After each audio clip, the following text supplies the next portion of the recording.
DirectTV buys Dish Network for $1. Elon, what did you do? Let's talk about it. Hey everybody, welcome back to the channel. Thank you so much once again joining me for tea time today. We have once again some stormy weather. Still just, it's bad. It's bad. I'm struggling this week, but that's all right. I want to get out some videos for you, so we are doing it. Today is an interesting one. $1 for Dish Network.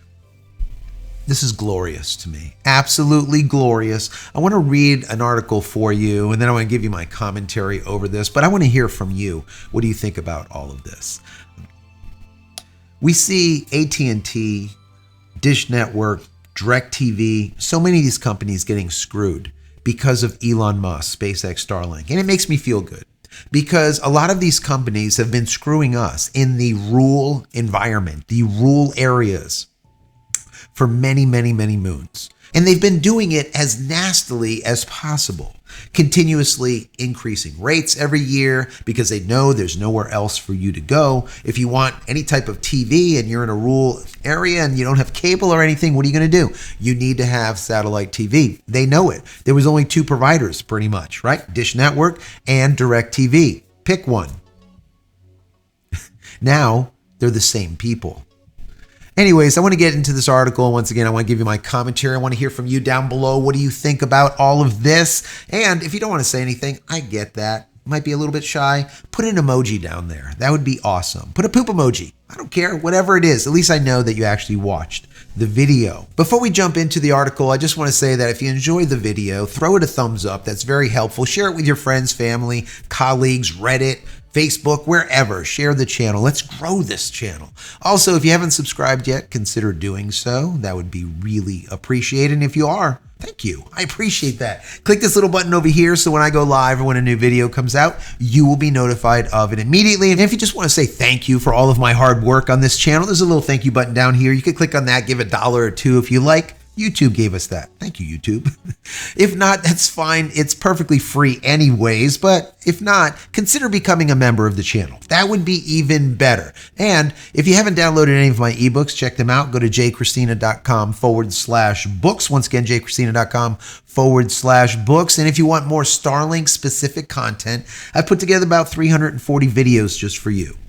I'll put a link over here. Don't click on it yet. After this video, click there. There is a ton of helpful how-tos, tips, tricks, what to do, what not to do, what to buy, what not to buy, and the why behind all of it.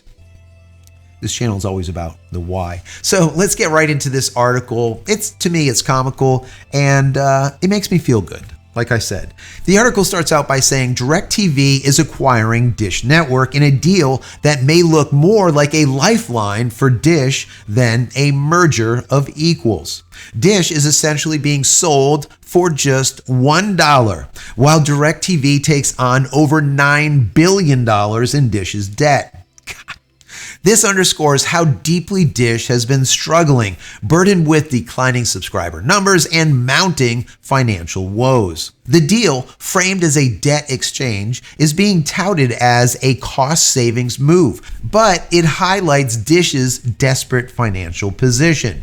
With over $20 billion in debt and at risk of bankruptcy, the company needed a bailout, not a merger.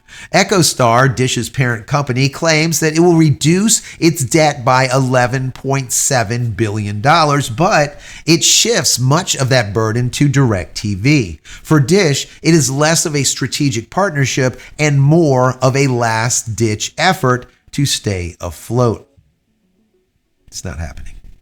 Adding to their challenges is the pressure both companies have faced since the emergence of Elon Musk's SpaceX Starlink. Starlink has revolutionized the satellite industry by offering reliable, fast broadband service, something Dish and DirectTV could never provide. While the satellite pay TV giants were slow to innovate, Starlink's ability to bring broadband to rural areas have been a game changer, leaving companies like DirectTV and Dish scrambling to remain relevant, which they have not been able to do. Same thing holds true with HughesNet and ViaSat. Anyone that have those internet providers that use satellites in GEO instead of LEO, you probably noticed the same. Their subscriber base have also been cut in half, just like DirectTV and Dish Network due to Elon Musk's SpaceX Starlink. With Starlink gaining market share and cord cutting on a rise, DirectTV and Dish have been in a race against time to find a way to survive in a fragmented, streaming-dominated media landscape. The satellite TV business is in decline, and the merger might just delay the inevitable. Facts. Even though the companies claim that the deal will save $1 billion annually, it's hard to see how they will thrive in a world where their core product, satellite TV, is becoming obsolete. Once again, more facts. Now, there was a little tidbit here that I want to bring in, and there's another article. There's a couple of lines here that I want to add, and I think they're very important. AT&T is now formally out of the entertainment business, selling its majority stake in satellite provider DirectTV to a private equity firm, TPG, for $7.6 billion. The deal announced on Monday, once again, this is all happening together. The deal announced on Monday comes more than a decade after AT&T agreed to buy DirectTV for $48.5 billion, an acquisition that was designed to give the telecom giant a large base of video subscribers and help it compete against rivals. Rivals to them being their copper rivals, all of the cable networks that are out there. Cable TV is a big, big deal, and those copper wires that are in the ground are still able to do a really good job even against fiber. And the reason being is it's thick copper cable. And to make the speeds faster, that's all you do is you increase the amps, let's call it, all right? And you could do that because the copper is so thick. Whereas with AT&T, they have these little thin copper wires and they're like Cat3 crap-ass cable that they're using, right? And you could only go so fast with them. That is simply it. So what has AT&T been doing? Well, I've talked to you guys about AT&T in the past because I have AT&T for 30 years and they're horrible. And this is why I'm very happy that all of this is transpiring.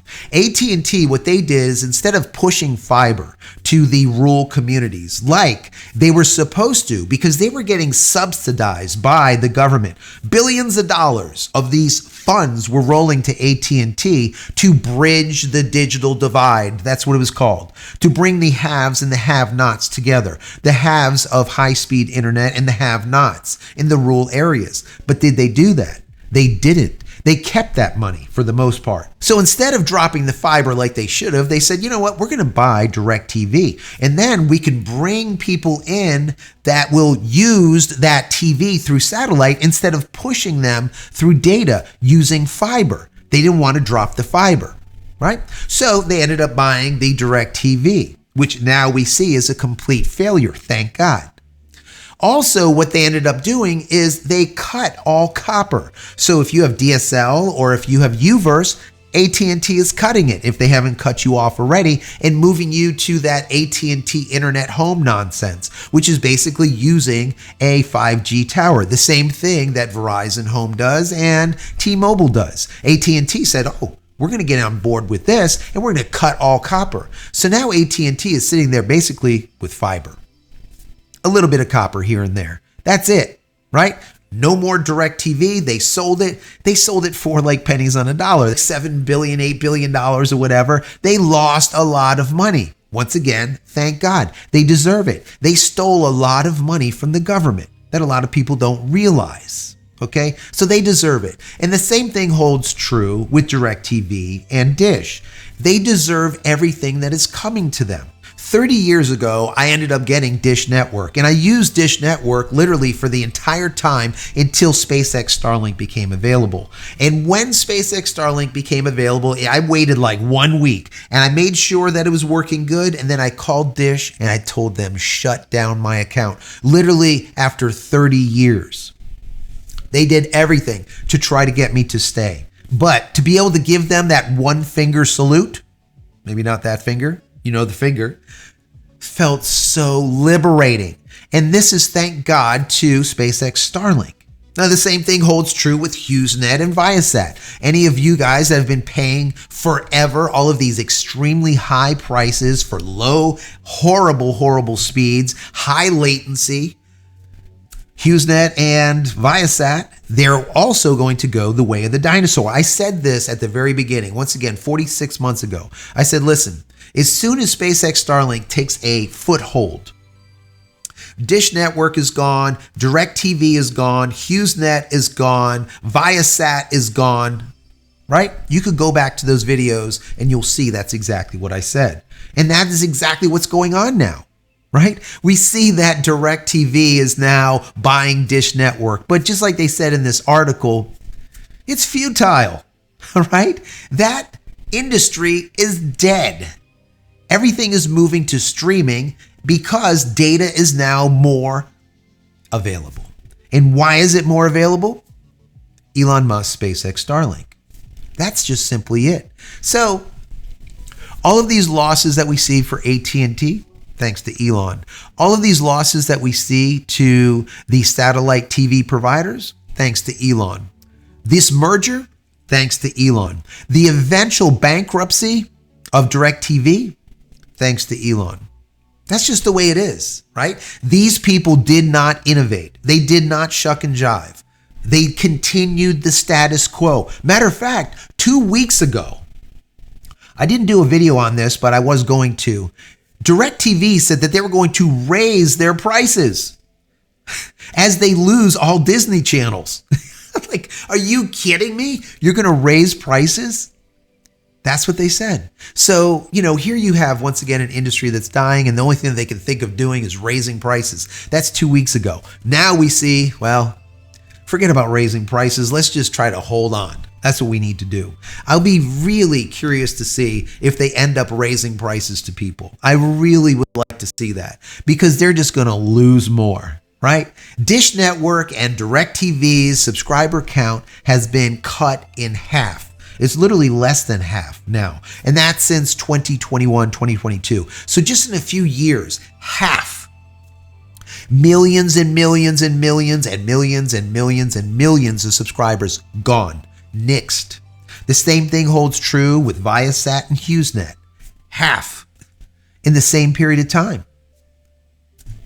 They're both, once again, as I always say, going the way of the dodo bird, going the way of the dinosaur. They are done.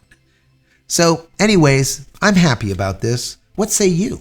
Are you still using HughesNet or ViaSat or DirectTV or Dish Network? And if so, why? If you're using SpaceX Starlink, why are you using them? Is there a disparity between the two? Because there is a massive disparity. When I look at it, it was massive, absolutely massive. Costs dropped literally almost in half when I moved to Starlink in comparison to using Dish Network. Massive reduction because now I was able to combine stuff. That's all you need to get in today is data. As long as you have data, you can have everything else. You can have your phone, you could have any type of audio thing, you could have your cameras working, you could have your TV, you could have everything. It doesn't matter what it is, as long as you have data. Data is everything. And that is why satellite TV is dead on the vine. Anyways, down below, I want to hear from you. What do you think about all of this? Once again, if you don't want to put something down there, just put an emoji. That would be awesome. And I know that you made it to the end of this video. And finally, head over to my website, JCristina.com, where you can find all of my merch, my teas and my tools and my books and everything else. If something fancies you, consider picking it up and help support me and my family. Many blessings to you and your family. Stay safe, stay healthy, stay connected, and we'll see you in the next one. Love you all.